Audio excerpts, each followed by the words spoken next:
says. Do you not? But we don't want to do that. We want to hold the Bible to another standard. That's what's ironic. People don't even know what standard they want to hold the Bible to. I have people tell me all the time, I just can't believe that. I'm scientific. And until you can prove that to me scientifically, I won't believe it. Then Bad Voddie, I have to talk to Bad Voddie and tell him, be cool, leave him alone. Because Bad Voddie's not nice like me. He's not. And I know if I let him loose on these people who say that they want it proved to him scientifically, I know he's not going to be nice. He's going to look at him and say, okay, see, here's the problem.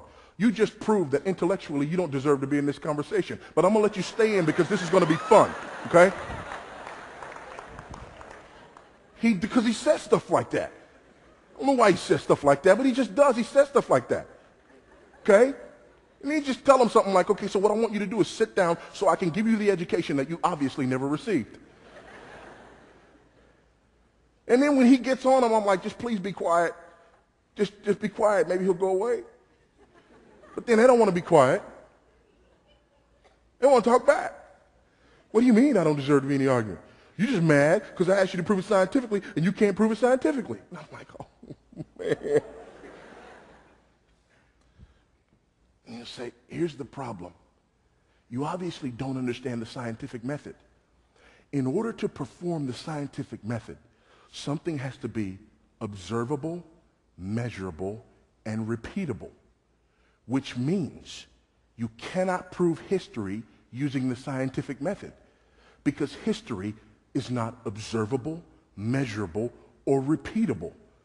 For you to ask for scientific methods proving the veracity of Scripture is like you saying, I want you to prove scientifically that George Washington was our first president. You can't do that because his presidency is not observable, measurable, or repeatable.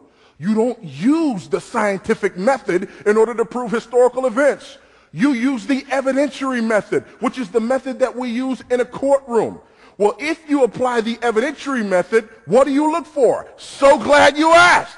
Here's what you ask. Number one, do you have internal consistency in what is written? Number two, do you have corroboration in what is written? Number three, do you have reliability in what is written? I already told you 3 languages, 3 continents, 40 authors, 66 books, 1,500 years. You look up the word corroboration in the dictionary, there ought to be a picture of the Bible right next to it. You look up internal consistency. We have all of these authors who don't even know each other, and they tell one story, the story of the glorious God redeeming mankind in this world for his own honor and glory and namesake. They're all telling the same story. They're telling it in different parts. They use names. They use dates. They use places so that you know exactly who they're talking about, exactly when they're talking about it, and exactly where they were when they were talking about it. So the question that I ask is this: if we're looking for internal consistency, if we're looking for corroboration, and if we're looking for reliability, is it actually the intelligent person who doubts the New Testament? Or is it the intelligent person who says, I choose to believe the Bible because it is a reliable collection of historical documents written down by eyewitnesses during the lifetime of other eyewitnesses.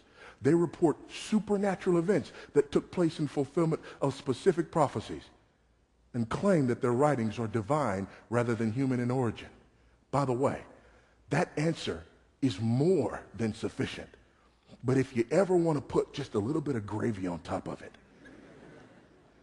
you look them square in the eye and say, furthermore, I tried it. Worked for me.